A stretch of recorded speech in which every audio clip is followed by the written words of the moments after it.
Hi and thank you for watching my videos. In this one we're looking at the superficial arm lines front and back. I'm emphasizing the superficial front arm line, but we cannot work on it without working the superficial back arm line. So on a Swiss ball I'm using a lightweight 2 kg dumbbells to stretch the superficial front arm line, which runs from the sternum all the way to your fingertips, including your biceps and forearms.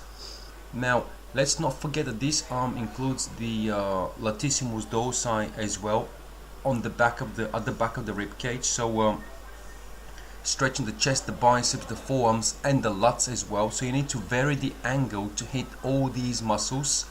And again, we're looking at the fascia and not the muscle, so the stretch feels different. It's like stretching a strong fabric. Begin this combination of exercises with stretch, spending minimum of 30 seconds. I would recommend spending a minute exploring the angles and then immediately go into a cable chest flies. But again, we're working on the fascia and not the muscles, so I'm focusing on using a full range of motion and gradually increasing it.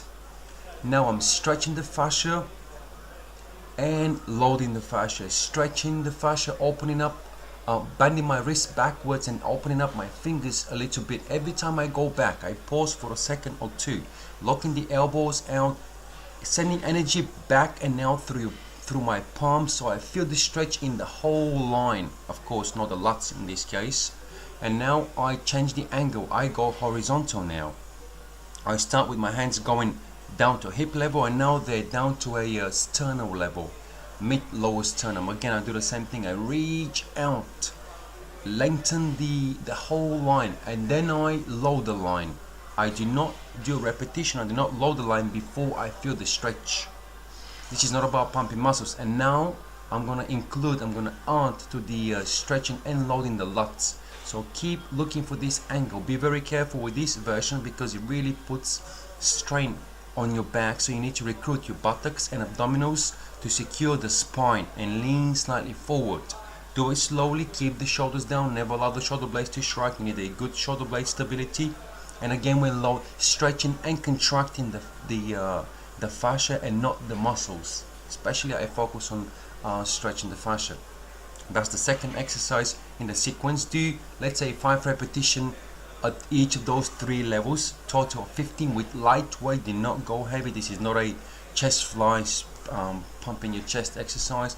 And the last exercise in this combo is a reverse flies, where you're loading the superficial back arm line and stretching the superficial front arm line.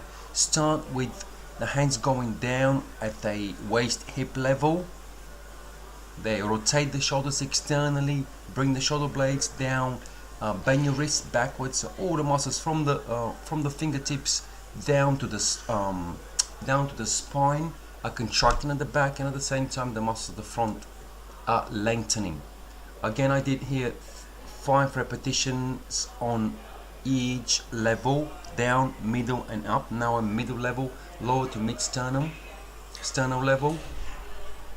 Watch your lumbar spine not to hyperextend. So again, the recruitment of your abdominals and your butt gluteal muscles is necessary to keep the spine as close to neutral as possible.